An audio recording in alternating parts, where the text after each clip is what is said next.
Recently मेरी और मेरे दोस्तों के साथ मेरी डिबेट होती रहती है कि फ्लैट अच्छा है कि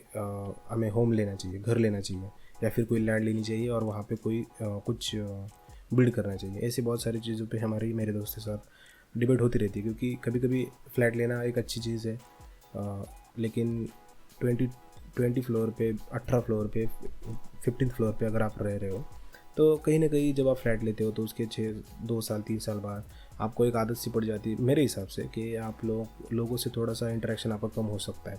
आपकी सोसाइटी कैसी है, आपकी सोसाइटी में आपके लोगों के साथ आपका उठना बैठना कैसा है, इस बात पे भी ये बहुत ज़्यादा डिपेंड करता है। लेकिन मुझे ऐसा लगता है कि वो एक अच्छी बात है। और घर अगर लेते हैं तो उसमें भी एक वो फैक्टर आता है। उसमें भी 2 फैक्टर ऐसे आ जाते हैं जिसमें, जैसे फॉर एग्ज़ाम्पल रूरल एरिया से अगर कोई है और अगर वो डायरेक्टली फ्लैट्स को देख के, ऊंची ऊंची बिल्डिंग्स को देख के उसमें 15 फ्लोर पे फ्लैट ले रहा है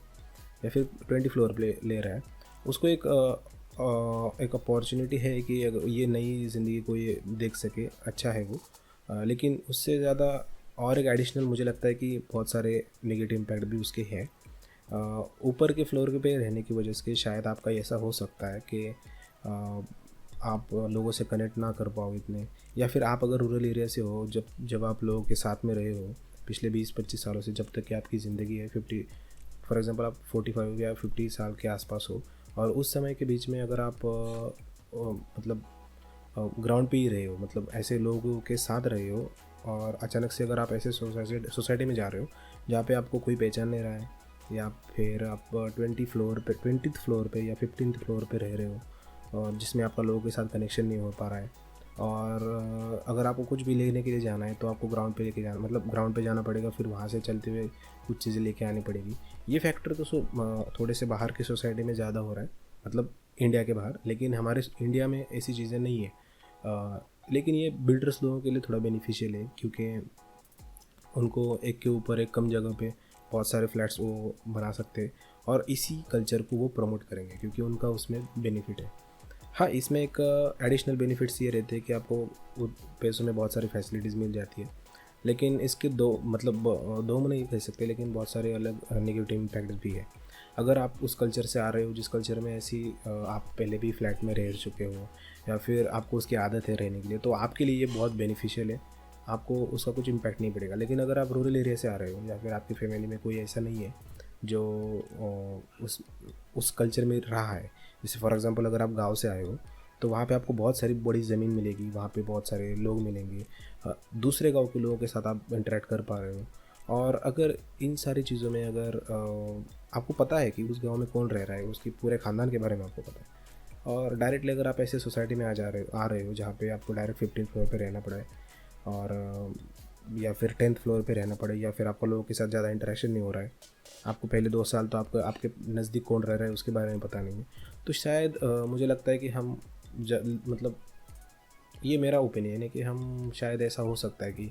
कुछ समय के बाद हमारे कल्चर को थोड़ा सा हम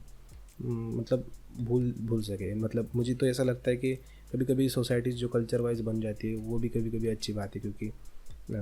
वो अपने कल्चर को तो प्रमोट कर रहे हैं, क्योंकि अगर ना कर रहे ना बनाए तो आप अपना कल्चर भी थोड़ा मतलब पीछे पड़ सकता है, ऐसी बात है। और एक बार आपको उसकी आदत पड़ जाए कि आप लोगों से दूर रहने की आपको आदत पड़ जाए, आप लोगों के साथ इंटरेक्ट नहीं कर पा रहे, जो कि मैं अभी जिस सोसाइटी मतलब जब भी सोसाइटी में जिस भी सोसाइटी में मैं रहा हूँ, उससे सबसे बड़ी सोसाइटी अभी तक की ये है मेरी। तो मुझे यहाँ पे आने के बाद ये समझ में आया कि मतलब जहाँ पे भी मैं हूँ, यहीं पे नहीं कहीं पे भी, कि लोगों का इंटरेक्शन थोड़ा कम हो जाता है सोसाइटी में आ जाने के बाद। शायद ही होता होगा कि, लेकिन कब, जब आपके साथ आपके पहचान वाले कोई है जो जिनके साथ आप इंटरेक्ट कर रहे हो। नहीं तो ऐसा है कि आपको जाके जिस भी सोसाइटी में आप रह रहे हो उन उन उसमें आपको लाइक माइंडेड लोगों के साथ आपका इंटरेक्शन करना बहुत ज़रूरी है। अगर वो आप नहीं कर पा रहे हो तो फिर आप थोड़ा सा पीछे रह सकते हो, मतलब थोड़ा सा कल्चरली, या फिर आपको उसमें मज़ा नहीं आएगा फ्लैट लेके। तो ये एक इन्वेस्टमेंट के हिसाब से एक ऐसी चीज़ है जो अगर आप सोच रहे हो कि करनी है तो आपको इसको सोच समझ के करना चाहिए। मेरा तो ओपिनियन ये है कि अगर मैं किसी सोसाइटी में फ़्लैट ले रहा हूँ तो मैक्सिमम मैं 5th फ्लोर तक जाने की सोचूं, उसके आगे ना ही सोचो, क्योंकि देखो अगर गैलरी से आपको 4 लोग दिख भी रहे हैं ना, तो आपको एक सेटिस्फेक्शन मिलता है कि हाँ यार यहाँ पे है।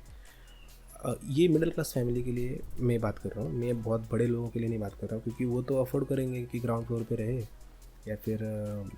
बंगला लेके रहे, या फिर किसी सोसाइटी में फ्लैट लेके रहे, ये तो उनके ऊपर डिपेंड करता है। लेकिन मेरे हिसाब से अगर हम ऐसी चीज़ों के बारे में मिडिल क्लास फैमिली पहले ही सोचे अगर फ्लैट लेने से पहले, तो ये थोड़ा सा बेनिफिशियल है। ये थोड़ा सा कॉन्ट्रोवर्शियल इसलिए बोल रहा था मैं, क्योंकि मेरे दोस्त ने, मतलब मेरे बहुत सारे नज़दीक वाले दोस्तों ने ये फ्लैट लिए है, लेकिन अभी वो मुझे मारेंगे शायद अगर ये सुनेंगे वो तो, लेकिन मेरा ये सब ओपिनियन है, उनका भी गलत नहीं है वो, क्योंकि ये सोचने वाली बात है, हर एक का अपना पर्सपेक्टिव है। लेकिन मैं हर एक के पर्सपेक्टिव को सोच के उनके डिसीजन को रिस्पेक्ट करते हुए मैं ये बोल रहा हूँ कि अगर ऐसा कुछ है, अगर कुछ करना है तो उससे पहले हमें 10 बार सोच लेना चाहिए। और यही बात है, अगर आप भी ऐसा कुछ डिसीजन लेना चाहते हैं तो पहले 10 बार सोचिए और फिर ऐसे डिसीजन लीजिए। तो आज के ये टॉपिक इसी के बारे में था कि फ्लैट या फिर बंगलो, मतलब किस चीज़ को आप प्रेफर करते हो, आपके ऊपर डिपेंड करता है। अगर आप गांव में रह रहे हो तो आप किसी लैंड को या फिर वहाँ पे छोटा सा घर मतलब करके रह सकते हो, जहाँ पे आपको लोग पहचान रहे हैं और थोड़ा सा ये कर रहे हैं। सोसाइटी में कल्चर थोड़ा सा अलग रहता है। अगर आप सोसाइटी में यूज़ टू हो जाते हो, तो अगर आपकी पहली कैपिटल इन्वेस्टमेंट है तो मैं शायद यही कहूँगा कि अगर आप फ्लैट ना मतलब लेकिन आपके पास मतलब पैसे के लिए सोचने की ज़रूरत ना हो तभी ले। लेकिन ऐसा होगा नहीं, क्योंकि बिल्डर लोग इसको प्रमोट नहीं करते ऐसी चीज़ों को, क्योंकि अगर उन्होंने ऐसी चीज़ों को प्रमोट नहीं किया, आपको फ्लोर वाइज रहने के लिए प्रमोट नहीं किया, तो उनका भी बिज़नेस नहीं चलेगा। तो वो उनका काम कर रहे हैं, आप अपना काम करिए, अपने हिसाब से अपनी चीज़ों को खरीदने की कोशिश करिए जो आपके बजट में, जो आपके फाइनेंशियली डिसीजन में है, जो आपको लग रहा है कि ये एक प्रॉपर इमोशनल अच्छा डिसीजन होगा मेरे लिए, तो ऐसी चीज़ें करिए। उसके कुछ बेनिफिट्स भी है, मैं उसको बुरा नहीं कह रहा, लेकिन सोचिए, करने से पहले 10 बार सोचिए। आई होप कि ये वीडियो आपको अच्छा लगा होगा। लाइक शेयर सब्सक्राइब करके वीडियो को डन कर और बाकी की वीडियो को भी देखिए। Bye bye.